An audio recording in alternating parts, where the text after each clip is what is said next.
বিতর্কিত 15 ক্লাবকে রেখে চূড়ান্ত ভোটার তালিকা প্রকাশ বিসিবির। নির্বাচনী পরিবেশ সন্তোষজনক বললেন ক্রীড়া উপদেষ্টা।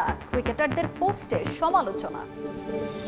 ব্যর্থতায় আশাহত ভক্তদের প্রশ্ন, কবে শেষ হবে শিক্ষা সফর?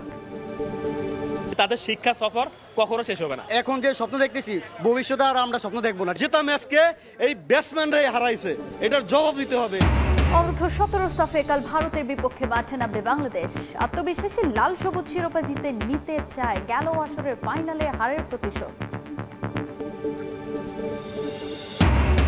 এবং 2026 বিশ্বকাপ ফুটবলের মাস্কট প্রকাশ করল ফিফা।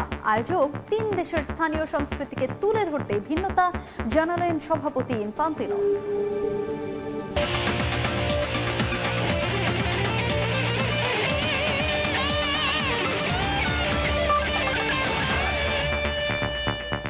দেখছিলেন শিরোনাম, শুরুতে ক্রিকেটের খবর জানাবো। বিসিবি নির্বাচন নিয়ে সামাজিক মাধ্যমে বর্তমান ক্রিকেটারদের পোস্ট দেওয়ার বিষয়টি লজ্জাজনক বললেন যুব ক্রীড়া উপদেষ্টা আসিফ মাহমুদ সজীব ভুঁইয়া।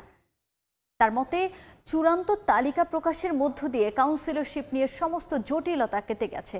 তামিম ইকবালের অভিযোগকে ভিত্তিহীন বলেন উপদেষ্টা। নির্বাচনী পরিবেশ নিয়েও সন্তোষ প্রকাশ করেন আসিফ মাহমুদ। সামাজিক যোগাযোগ মাধ্যমে হঠাৎ একই রকম পোস্ট ক্রিকেটারদের। মোহাম্মদ মিঠুন, তাইজুল ইসলাম, নাজমুল হোসেন শান্ত, সৌম্য সরকার, নাসির হোসেন সবাই সরব ক্রিকেট বোর্ড নির্বাচন নিয়ে, সন্দিহান নির্বাচনী পরিবেশ নিয়ে, বোর্ডের ইলেকশন নিয়ে। রানিং ক্রিকেটারদের এমন পোস্টে হতবাক যুব ও ক্রীড়া উপদেষ্টা। পৃথিবীর কোথাও দেখবেন না কোনো ক্রিকেটার, রানিং ক্রিকেটার খুবই দুঃখজনক যে বোর্ড ইলেকশন নিয়ে কথা বলছে, যেটা তার যে কন্ট্রাক্ট সেখানকার সম্পূর্ণ ভায়োলেশন। এই যে ক্রিকেটারদেরকে দিয়ে দলাদলি করানো, আসলে সেম ফিল করা উচিত। শুধু ফেসবুক পোস্টেই নয়, আসিফ বুলবুলদের নিয়ে অভিযোগের পাহাড় তামিম ও তার সমর্থকদের। ক্রিকেট বোর্ডের ইতিহাসে কোনোদিন এত নোংরামি আমরা কোনো সময় দেখিনি। যদিও চূড়ান্ত ভোটার তালিকা প্রকাশের পর কাউন্সিলরশিপ নিয়ে সংশয় দূর হয়েছে তামিম ইকবালের। ক্রীড়া উপদেষ্টার ভাষ্য, না বুঝেই মন্তব্য করেছেন সাবেক অধিনায়ক। বিভিন্ন রিউমারের কারণে বিভিন্ন অ্যাজাম্পশন, অনেকে আপনার কানে এসে বলবে যে ভাই আপনার কাউন্সিলরশিপ চলে যাচ্ছে। এটাই কিন্তু হয়েছে, যেই হারার কোনো সম্ভাবনা থাকে বা হেরে যাবে মনে করে, এটা কোনো নির্দিষ্ট কাউকে আমি বলছি না, সবাই তাদের নির্বাচন নিয়ে একটা প্রশ্ন তোলার থাকে। আপনারা আমাকে চান যে আমি পাপন ভাইয়ের মতো বোর্ড বা ক্রীড়া মন্ত্রণালয় চালাই, তাহলে হয়তো আমি বলতে পারতাম যে ঠিক আছে বিএনপির সভাপতি আসুক, কোনো জেলা থেকে এনসিপির সভাপতি আসুক, কোনো জেলা থেকে জামাতের আমির আসুক। কিন্তু আমি তো ওইভাবে অ্যালাউ করতে পারবো না। কোনো রাজনৈতিক দলের সভাপতি এসেছেন, তার আসলে ক্রিকেট বোর্ডে কী কাজ? কাউন্সিলর তো ভোট দেওয়া ছাড়াও আরও কাজ আছে। কিছু জায়গায় এমন হয়েছে, আমি শুনলাম ওই যে 2জন ক্রীড়া অফিসার আর 1জন ডিসি বোধহয় এসছে কাউন্সিলর হিসেবে। তা আমি খোঁজ নিলাম যে কেন এরকমটা হলো। ওনারা আমাকে যেটা বললেন যে স্যার আমরা মিটিংয়ে বসছি, মিটিংয়ে 5 জন সদস্য, 5 জনই ক্যান্ডিডেট। তো লাস্টে ওনাদের মধ্যে ঝামেলা করে ওনারা আমাদেরকে বললো যে স্যার আপনি হন। সরাসরি বলা না গেলেও এবারের বিসিবি নির্বাচনে একরকম মুখোমুখি অবস্থানে অন্তর্বর্তী সরকার ও বিএনপি। সরকারের সমর্থন পুষ্ট আমিনুল ইসলাম বুলবুল আর বিএনপি সমর্থিত তামিম ইকবালকে নিয়ে আলোচনা প্রতিনিয়ত। এ নিয়ে অনেকের কপালে দুশ্চিন্তার ভাঁজ পড়লেও ইতিবাচকভাবে দেখছেন উপদেষ্টা। নির্বাচন যদি আপনি মনে করেন যে প্রতিদ্বন্দ্বিতা হবে না, মুখোমুখি অবস্থা হবে না, তাহলে এটা তো ঠিক না। একটা জিনিস হচ্ছে, দেখার বিষয় হচ্ছে আমরা পক্ষপাতহীন এবং একটা অন্তর্ভুক্তিমূলক এবং অংশগ্রহণমূলক নির্বাচন হচ্ছে কিনা সেটা নিশ্চিত করাটা প্রয়োজন। এখন পর্যন্ত সোফার আমি দেখছি ঠিক আছে, কোনো প্রধানমন্ত্রী এসে ঠিক করে দিবে না বা কোনো প্রধান উপদেষ্টা বা ক্রীড়া উপদেষ্টা কেউ ঠিক করে দিবে না যে কে হবে তার জন্যই সব আয়োজন হবে, বাকিদেরকে এলিমিনেট করা হবে, বাকিদেরকে বলা হবে যে তুমি নির্বাচনে দাঁড়াও না, কোনো গোয়েন্দা সংস্থা দিয়ে কল দেওয়ানো হবে যে আপনি আইসেন না। তো এবার তো এরকম কোনো কিছু আপনারা দেখেন নাই। মাকসুম আলম খান, সময় সংবাদ, ঢাকা। তৃতীয় বিভাগের বিতর্কিত 15 ক্লাবকে রেখে বিসিবি নির্বাচনের চূড়ান্ত ভোটার তালিকা প্রকাশ করা হয়েছে। তাদের বিরুদ্ধে অভিযোগ প্রমাণ না হওয়ায় এমন সিদ্ধান্ত নিয়েছে নির্বাচন কমিশন। খসড়া তালিকায় না থাকা 5 জেলা ক্রীড়া সংস্থার মধ্যে থেকে ফেরানো হয়েছে 4টিকে। এদিকে নানা গুঞ্জন থাকলেও চূড়ান্ত তালিকায় আছেন তামিম ইকবাল ও ফারুক আহমেদ। কিছু নোংরা লোক ডমিনেট করতে। ঢাকার পেশাদার লীগের বেহাল দশা নিয়ে আলোচনা পুরানো। নাজমুল হাসান পাপন সভাপতি থাকাকালীন সবকিছু ছিল বোর্ডের নিয়ন্ত্রণে, তবে অনিয়মের খবর বের হয়ে আসতো প্রায়ই। পাপনের আমলে তৃতীয় বিভাগের 15টি ক্লাব বাছাই না খেলেই হয়েছিল উত্তীর্ণ। এন্ট্রি ফি হুট করে 4 লাখ বাড়িয়ে 5 লাখ টাকা করায় বাছাইয়ে অংশ নেয়নি অনেক ক্লাব। তাই বোর্ডের সুনজরে থাকা 2 ক্লাব নিবন্ধন করলেই প্রতিদ্বন্দ্বিতা ছাড়া হয়ে যেত চ্যাম্পিয়ন আর রানার্স আপ। ঢাকার মোট 76 ক্লাবের কাউন্সিলরশিপের হিসেব কষেই এই পন্থা বেছে নিয়েছিলেন কর্তারা। সে সময় এসবের সমালোচনায় মুখর থাকা অনেকেই আবার 2024 সালের 5 আগস্ট পরবর্তী সময়ে নিয়ন্ত্রণ নিয়েছেন ওই বিতর্কিত ক্লাবগুলোর। ভোটের সময় ঘনিয়ে আসতেই সেগুলো নিয়ে আলোচনা বাড়তে থাকে। দুদকের তদন্তে অনিয়মের কথাও উঠে আসে। সে কারণেই 15 ক্লাবকে বাদ রেখে খসড়া কাউন্সিলর তালিকা প্রকাশ করেছিল নির্বাচন কমিশন। তবে ক্লাবগুলোর সুযোগ ছিল আপিলের। কমিশন যে বিষয়টি আমলে নিয়েছে তা হলো ক্লাবগুলোর বিরুদ্ধে অভিযোগ প্রমাণিত নয়, তাই চূড়ান্ত তালিকায় ফেরানো হয়েছে তৃতীয় বিভাগের বিতর্কিত 15 ক্লাবকে। এদিকে খসড়া তালিকায় ছিল না নরসিংদী, সিলেট, নওগাঁ, বগুড়া ও পাবনা জেলা ক্রীড়া সংস্থার কোনো কাউন্সিলর। চূড়ান্ত তালিকায় ফিরেছে 4টি, বাদ রাখা হয়েছে কেবল নরসিংদীকে। তামিম ইকবালকে নিয়ে আপত্তি উঠলেও তা আমলে নেয়নি নির্বাচন কমিশন। ওল্ড ডিওএইচএস এর কাউন্সিলর হিসেবেই আছেন তিনি। আর নির্ধারিত সময়ের কয়েক ঘন্টা পর ফর্ম জমা দেয়া ফারুক আহমেদ দেরির কারণ ব্যাখ্যা করায় তাকে নিয়ে আপত্তিও ধোপে টেকেনি। তিনি কাউন্সিলর, রেঞ্জার্স ক্রিকেট একাডেমি থেকে। মাকসুম আলম খান, সময় সংবাদ, ঢাকা। 2025-এ সব দলের ট্রফি খরা কাটলেও ব্যতিক্রম বাংলাদেশ। জেতা ম্যাচ হেরে এশিয়া কাপের শিরোপা স্বপ্নে নিজেরাই ইতি টানলো লাল সবুজের প্রতিনিধিরা। এমন পারফরমেন্সের কঠোর সমালোচনা করেছেন সাবেকরা। টাইগার ক্রিকেটের ট্রফি খরা কবে নাগাদ কাটবে সেটাও অজানা। দুবাই থেকে সহকর্মী সাব্বির মিথুনের প্রতিবেদন। চলতি বছর অর্থাৎ 2025 সালে বিভিন্ন লিগে বিভিন্ন ধরনের স্পোর্টসে 11টি দল নিজেদের প্রথমবারের মতো শিরোপা জিতেছে অথবা একটা লম্বা সময়ের ট্রফি খরার অবসান ঘটিয়েছে। সেখানে যেমন নাম আছে রয়্যাল চ্যালেঞ্জার্স বেঙ্গালুরুর, ঠিক তেমনি নাম আছে পিএসজি কিংবা টটেনহ্যামেরও।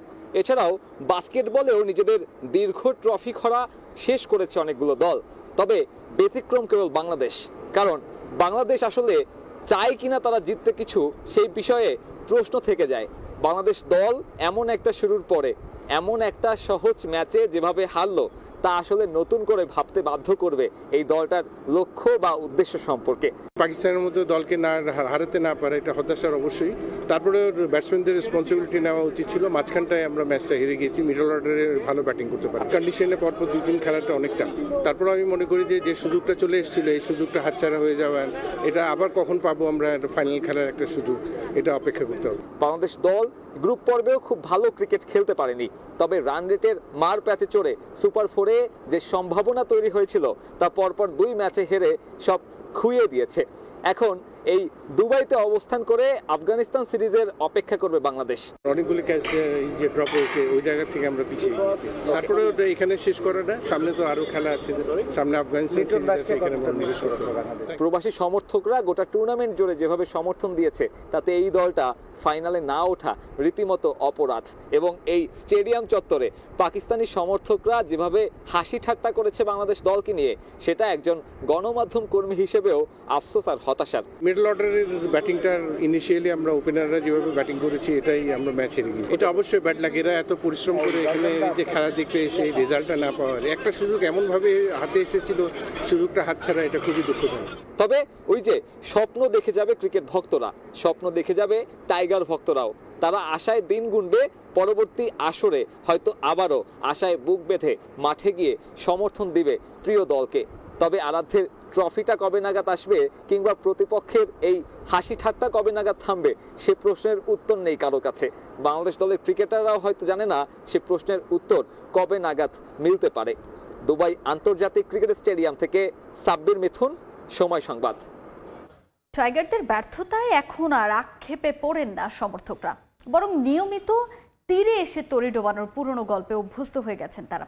আরও একটা আন্তর্জাতিক টুর্নামেন্ট শেষে সমর্থকদের প্রশ্ন, কবে দায়িত্ব নিয়ে খেলতে শিখবে ব্যাটাররা, কবে শেষ হবে বাংলাদেশ ক্রিকেট দলের শিক্ষা সফর।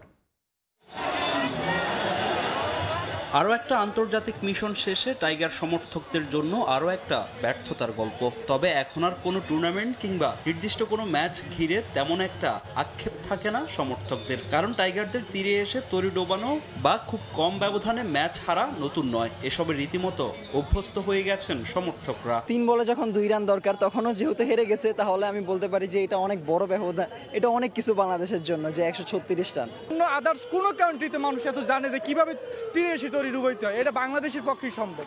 এখন যে স্বপ্ন দেখতেছি, ভবিষ্যতে আর আমরা স্বপ্ন দেখবো না, ঠিক আছে?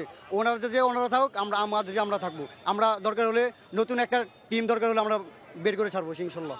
এশিয়া কাপে বাংলাদেশ পাকিস্তানের অলিখিত সেমিফাইনাল ম্যাচ নিয়ে শুরুতে সমর্থকদের প্রত্যাশা আকাশচুম্বী হলেও মুহূর্তেই সমর্থকদের সেই অলিক স্বপ্ন ভাঙান টাইগার ব্যাটাররা। ব্যাটিং ব্যর্থতা, ক্যাচ মিসের ম্যাচে জাকের মেহেদীদের নিয়ে সমর্থকদের অভিযোগের ফিরিস্তিটাও বেশ লম্বা। ক্যাচ মিস যদিও ভুগায়, তারপরে তো তার একটা ভালো একটা অ্যামাউন্টের ভিতরে আগে আটকাইতে পারছে, কিন্তু তারপরে যে ব্যাটিং লাইন আপটা সবচেয়ে খারাপ করছে। তাদের ওপিনিয়ন ভালো না, তাদের ম্যানগুলো ভালো না, তারা একটা ম্যানও ভালো খেলতে পারে না। নুরুল, জাকির মনে হচ্ছে যে তারা ছেড়ে দিয়েছে ম্যাচ। সেই জায়গায় আমরা অনেক গুড আন্ডার প্রেসারে পড়ে ম্যাচটা আর বের করতে পারি না। হারের জন্য কম বেশি সবারই দায়বদ্ধতা থাকে, তো আজকে অবশ্যই ব্যাটিং লাইন আপ একটু খারাপ হয়েছে, আর দিন শেষে আমাদের মতো দর্শকদের জন্য হতাশা নিয়ে বাড়ি ফেরা। দেশের ক্রিকেট ভক্তদের এখন একটাই প্রশ্ন, কবে শিখবে টাইগাররা, কবে শেষ হবে বাংলাদেশ ক্রিকেট দলের শিক্ষা সফর? এই যে প্রত্যেকটা টুর্নামেন্টে যেভাবে হারা পরে যে শিক্ষাটা নেওয়া দরকার, সেই শিক্ষাটা কখনো নিচ্ছে না। মানে তাদের শিক্ষা সফর কখনো শেষ হবে না। বাংলাদেশ একটা জেতা ম্যাচকে এই ব্যাটসম্যানরাই হারাইছে, এটার জবাব দিতে হবে জনগণকে। অনেক আশা ভরসা নিয়ে দেশের বিভিন্ন প্রান্তে বড় পর্দায় টাইগারদের খেলা দেখেছেন সমর্থকরা, তবে দিন শেষে ব্যর্থতার গল্প নিয়ে বাড়ি ফিরতে হয়েছে তাদের। ফাহিম ইসলাম, সময় সংবাদ, ঢাকা। একটা দেশে টপ অর্ডার ব্যাটাররা এমন দৃষ্টিকটু ব্যাটিং করতে পারে, বিশ্বাস হচ্ছে না ওয়াসিম আকরামের। লিটন দাস থাকলে বাংলাদেশ আরেকটু লড়াই করতে পারত বলে বিশ্বাস তার। যদিও পাক কিংবদন্তিকে মুগ্ধ করেছেন তাসকিন রিশাদ, স্মৃতি রোমন্থন করেছেন বাংলাদেশের ঘরোয়া ক্রিকেটের সোনালী অতীতকে। দুবাই থেকে আরো জানাচ্ছেন সহকর্মী সাব্বির মিথুন। 120 বলে 136ও করতে পারা যায় না তা বিশ্বাস করা কঠিন বাংলাদেশের খেলা না দেখলে। এরকম নিদারুণ ব্যাটিং জন্ম দিয়েছে হাসি ঠাট্টার, এমনকি পাকিস্তান কিংবদন্তিও অবাক টেস্ট খেলুড়ে একটা দেশের টপ অর্ডার কিভাবে এত জঘন্য ব্যাটিং করে। বাংলাদেশের পরাজয়ের কারণটা ওদের ব্যাটিং, বোলিংয়ে ওরা দুর্দান্ত ছিল। পাকিস্তানকে মাত্র 135 রানে বেঁধে ফেলেছিল। পরিকল্পনাটা হওয়া উচিত ছিল নতুন বলে দেখে খেলা। পাওয়ার প্লেতে 1 উইকেট হারিয়ে 40 রান করলেও ঠিক ছিল, কিন্তু ওরা 3 উইকেট হারিয়ে ফেলেছে। পাকিস্তানের মতো সেরা পেস অ্যাটাকের বিপক্ষে সিলি শট খেলে আউট হয়েছে ব্যাটাররা, আর ক্যাপ্টেন লিটনের না থাকা ভুগিয়েছে দলকে। ম্যাচে সান্ত্বনা কেবল বোলিংটা। তাসকিন আহমেদের লাইন লেন্থে মুগ্ধতা ঝরেছে সুলতান অফ সুইং এর কণ্ঠে, প্রশংসা করেছেন রিশাদ হোসেনেরও। গত 2-3 বছরে তাসকিন খুব ইমপ্রেস করেছে। যেভাবে সে বল করে, উইকেট নেয়, সে দলের অন্যতম সেরা বলার। মুস্তাফিজ তো ভালোই, আর রিশাদকে আমি সবশেষে পিএসএল এ বল করতে দেখেছি, সে দারুণ করেছিল। তার ভবিষ্যৎ উজ্জ্বল। বাংলাদেশে ওয়াসিমের স্মৃতির শেষ নেই। আবাহনীর হয়ে মাঠ মাতাতেন, সেসব এখন কেবলই অতীত। টাইগার ক্রিকেটের খোঁজ তেমন না রাখলেও ফার্স্ট ক্লাস ক্রিকেটের দুর্দশা অজানা নয় সাবেক এই পেসারের। বাংলাদেশকে তাদের প্রথম শ্রেণীর ক্রিকেটে নজর দিতে হবে। লাল বলের ক্রিকেট থেকে আসল ব্যাটার পাওয়া যাবে। আমি এটা বছরের পর বছর ধরে বলে আসছি। ঠিক যখন থেকে বাংলাদেশের ক্রিকেট ফলো করছি, তখন থেকেই বলছি প্রথম শ্রেণীর ক্রিকেট ঠিক করলেই সব ঠিক হয়ে যাবে। টাইগারদের ট্রফি খরা কবে কাটবে সে প্রশ্নের উত্তর দিতে পারেননি ওয়াসিম আকরাম। দুবাই আন্তর্জাতিক ক্রিকেট স্টেডিয়াম থেকে সাব্বির মিথুন, সময় সংবাদ। আইসিসির শুনানিতে অংশ নিয়েছেন 2 পাকিস্তানি ক্রিকেটার সাহিবজাদা ফারহান ও হারিস রউফ। দুবাইয়ে আইসিসির অফিসে অনুষ্ঠিত হওয়া অন্য একটি শুনানিতে ডাকা হয় ভারতীয় অধিনায়ক সূর্যকুমার যাদবকে। ক্রিকেট ভিত্তিক ওয়েবসাইট ক্রিকবাজের খবর, 3 ক্রিকেটারকে সতর্ক করেছে ক্রিকেটের নিয়ন্ত্রক সংস্থা। ক্রিকেট ভদ্রলোকের খেলা, তবে এই বাক্যটা যেন বড্ড বেমানান ভারত পাকিস্তানের ক্ষেত্রে। যুগ যুগ ধরে চলে আসা দেশ দুটির বৈরী সম্পর্কের প্রভাব পড়েছে ক্রিকেটেও, যেখানে খেলাধুলার মাধ্যমে সৌহার্দ্য ও সম্প্রীতির বন্ধন করা যায় আরও অটুট, সেখানে ঠিক উল্টো পথে হাঁটছেন ভারত ও পাকিস্তানের ক্রিকেটাররা। মাঠের খেলায় আঞ্চলিক দ্বন্দ্ব আর উস্কে দিচ্ছেন হারিস রৌফ, সূর্যকুমার যাদবরা। কাশ্মীরের পেহেলগাম আক্রমণের পর দেশ দুটির সম্পর্ক ঠেকেছে তলানিতে। এশিয়া কাপে পাকিস্তানের বিপক্ষে ভারতের প্রথম ম্যাচে যার আঁচ পাওয়া গেছে, সেই ম্যাচে সালমান আলী আগাদের সঙ্গে হ্যান্ডশেক না করে আলোচনার জন্ম দেয় ভারত। ম্যাচ রেফারি অ্যান্ডি পাইক্রফটের সিদ্ধান্ত নিয়েও হয়েছে তুলকালাম কাণ্ড। তবে সুপার 4-এ বাউন্ডারি লাইনে হারিস রৌফের অঙ্গভঙ্গি ও 50-র পর সাহিবজাদা ফারহানের ব্যাট নিয়ে গুলি ছোড়ার উদযাপন খেপিয়ে তুলেছে ভারতীয় সমর্থকদের। মূলত পেহেলগামে ভারতের 6টি যুদ্ধ বিমান ভূপাতিত করার দাবি করেছিল পাকিস্তানের সশস্ত্র বাহিনী, যদিও তা অস্বীকার করে ভারত। ক্রিকেট মাঠে 6-0 দেখানোর পাশাপাশি বিমান ভূপাতিত করার অঙ্গভঙ্গি করেন হারিস রৌফ, জানিয়ে আইসিসির কাছে নালিশ করে ভারতীয় ক্রিকেট বোর্ড। অন্যদিকে ম্যাচ শেষে ভারতীয় অধিনায়ক সূর্যকুমার যাদবের রাজনৈতিক বক্তব্য নিয়েও আইসিসির কাছে অভিযোগ করে পিসিবি, যার জেরে পাকিস্তানের 2 ক্রিকেটার ও ভারতীয় অধিনায়ককে দুবাইয়ের আইসিসি কার্যালয়ে ডাকা হয় শুনানির জন্য, যেখানে নিজেদের মতামত উপস্থাপন করেন সবাই। পাঠান সংস্কৃতির অংশ হিসেবেই নাকি 50-র পর বন্দুক দিয়ে উদযাপন করেছেন সাহিবজাদা ফারহান। পাকিস্তানের পাঠানদের বিয়ে সহ বিভিন্ন উৎসবে নাকি এমন উদযাপন করা হয়। নিজেকে নির্দোষ দাবি করেন হারিস রৌফও, যদিও তার পেছনে কোনো যুক্তি দেখাতে পারেননি তিনি। তবে এই পেসারের দাবি, মাঠের অঙ্গভঙ্গিতে তার কোনো রাজনৈতিক উদ্দেশ্য ছিল না। ক্রিকেট ভিত্তিক ওয়েবসাইট ক্রিকবাজের দাবি, এই ঘটনার জন্য ম্যাচ ফির নির্দিষ্ট একটা অংশ কাটা হবে হারিস রৌফের। অন্যদিকে ভারতীয় অধিনায়ক সূর্যকুমার যাদব ও পাকিস্তানি ব্যাটার সাহিবজাদা ফারহানকে সতর্ক করেছে আইসিসি। ফাহিম ইসলাম, সময় সংবাদ। সাফ অনূর্ধ্ব-17 চ্যাম্পিয়নশিপে শিরোপার হাতছানি বাংলাদেশ দলের সামনে। ট্রফির লড়াইয়ে লাল সবুজের প্রতিপক্ষ টুর্নামেন্টের সবচেয়ে বেশিবার শিরোপা জয়ী ভারত। টিম ইন্ডিয়া শক্তিশালী হলেও এই লড়াইয়ে নিজেদের ফেভারিট মানছে বাংলাদেশ। আর টিম ওয়ার্কের মাধ্যমে ট্রফি জয়ের ব্যাপারে দৃঢ় প্রত্যয়ী অধিনায়ক নাজমুল হুদা ফয়সাল। শ্রীলঙ্কায় 2 দলের ফাইনাল মাঠে গড়াবে শনিবার সন্ধ্যা 6টায়। সোনালি এই ট্রফিটার দিকে চোখ 2 দলের। মঞ্চ প্রস্তুত, শেষ হয়েছে 2 দলের প্রস্তুতিও। এবার অপেক্ষা শুধু মাঠের লড়াইয়ের। ফাইনালের সে মহারণের আগে চোখে মুখে শিরোপার জলজলে স্বপ্ন লাল সবুজের বাংলাদেশের। সে স্বপ্ন পূরণে অপেক্ষা আর একটা ম্যাচের।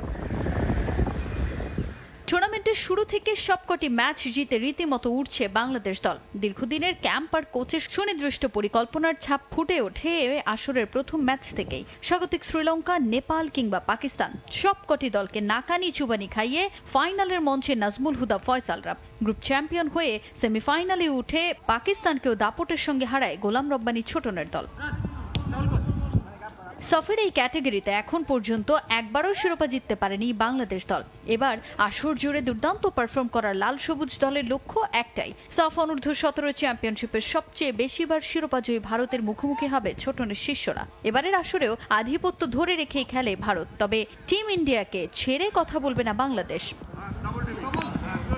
শ্রীলঙ্কায় পাড়ি জমানোর আগে লম্বা সময়ের ক্যাম্প আর টুর্নামেন্ট শুরুর বেশ কদিন আগে সেখানে যাওয়ায় প্রস্তুতিটা ভালো হয়েছে বাংলাদেশের। এবার ভারতের বিপক্ষে মাঠে নামার আগে নিজেদের ঝালিয়ে নিয়েছে ফয়সাল ও পুরা। ভারত শক্তিশালী হলেও ফাইনালে নিজেদেরই ফেভারিট মানছে বাংলাদেশ দল। টিম ওয়ার্ক ঠিক রেখে শিরোপা জয়ের ব্যাপারে দৃঢ় প্রত্যয়ী লাল সবুজ বাহিনী। আমাদের ছেলেরা এক্সাইটেড এবং মোটিভেটেড।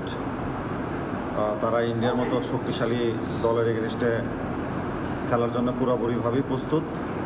ইন্ডিয়া অবশ্যই চ্যালেঞ্জিং টিম এবং এখানে আমাদের সুযোগও আছে। ইন্ডিয়া ইয়ুথ লেভেলে সবসময়ই আপনার খুবই শক্তিশালী দল।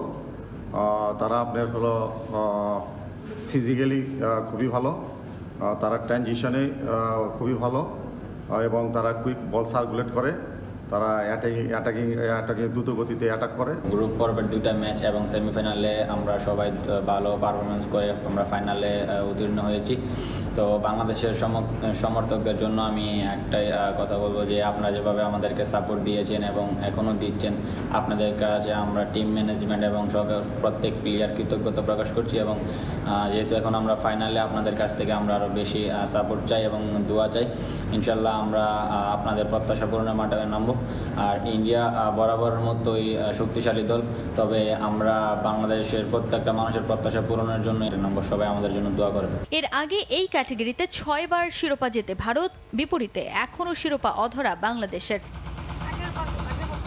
তাজিন খন্দকার, সময় সংবাদ। এশিয়ান কাপ বাছাইয়ে হংকংয়ের বিপক্ষে গুরুত্বপূর্ণ ম্যাচ সামনে রেখে যে কোনো সময় ঘোষণা আসতে পারে বাংলাদেশের প্রাথমিক স্কোয়াড। ডু অর ডাই ম্যাচের স্কোয়াডে জায়ান আহমেদ ও কিউবা মিচেলকে দেখতে চান সাবেক অধিনায়ক জাহিদ হাসান এমিলি। এই দুই প্রবাসী ফুটবলারকে সুযোগ দিলে মধ্যমাঠ ও রক্ষণভাগের শক্তিমত্তা বাড়াবে বলে মনে করেন সাবেক এই ফুটবলার।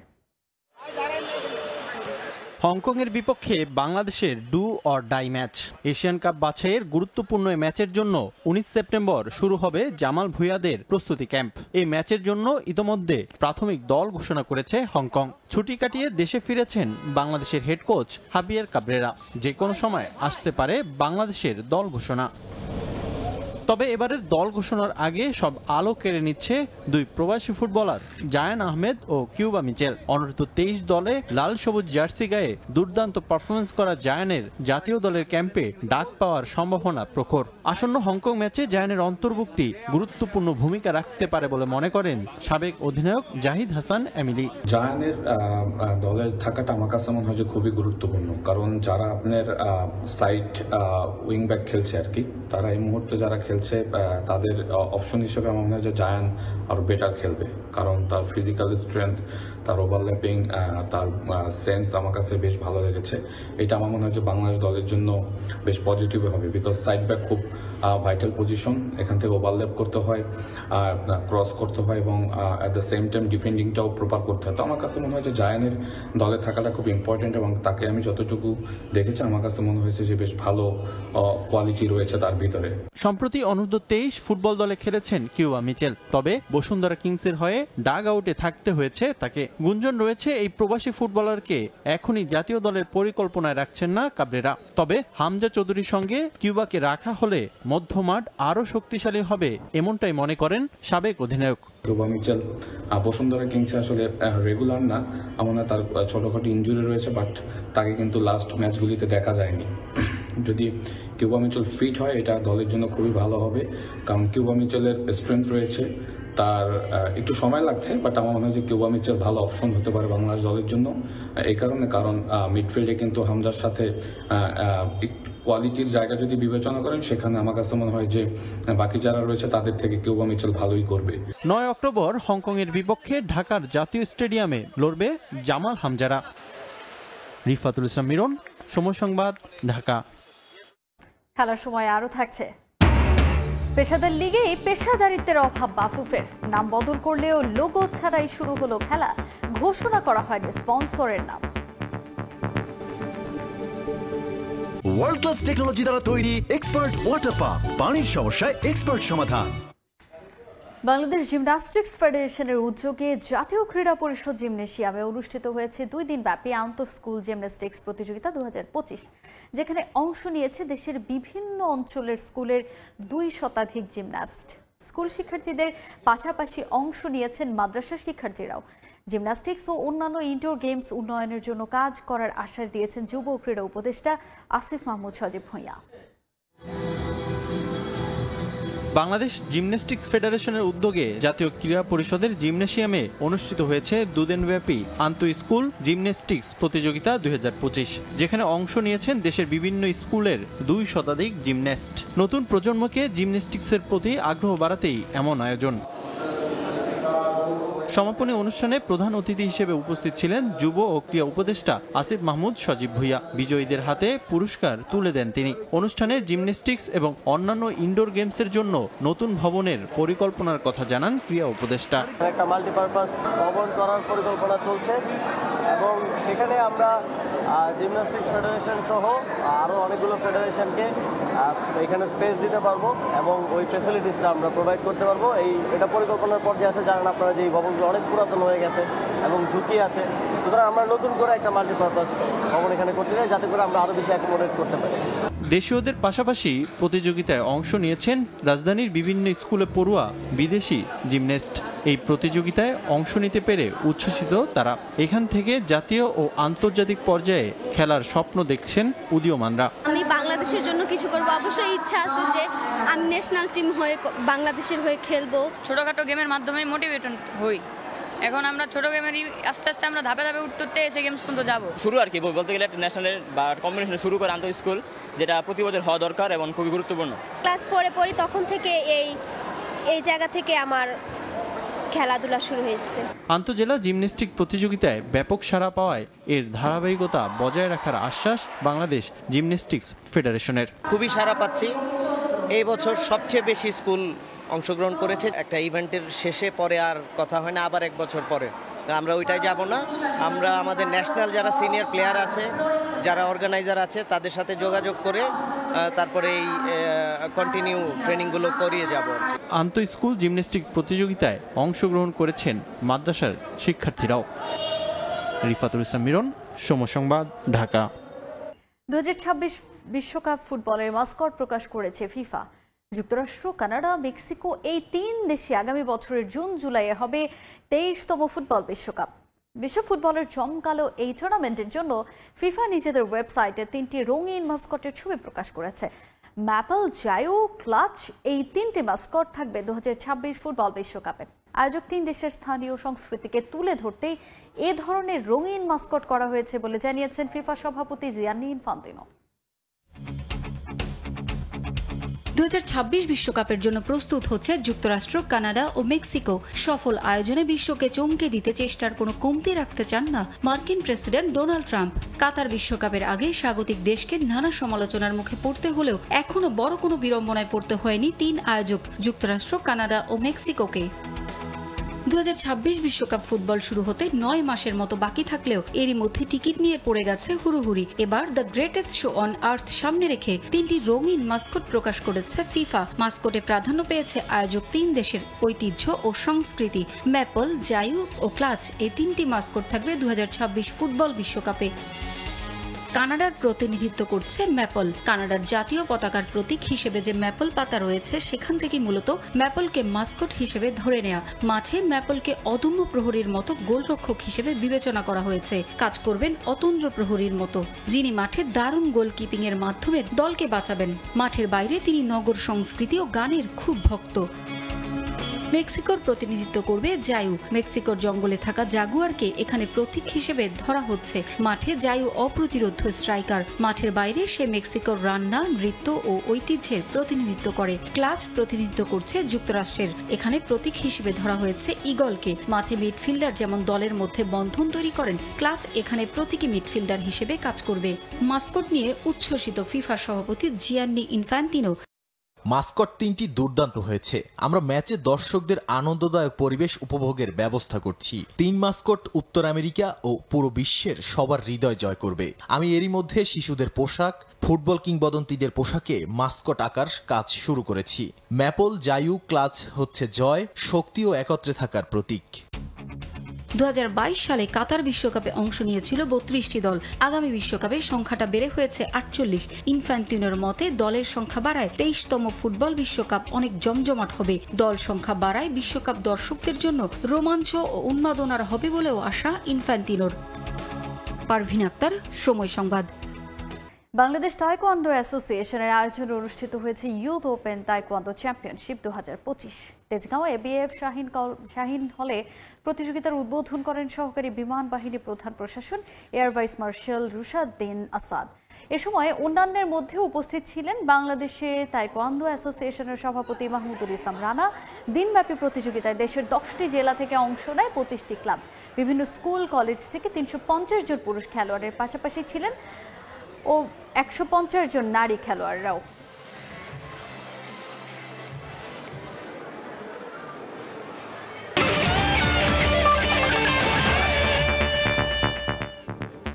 এই ছিল খেলার সময়ের এখনকার আয়োজনে।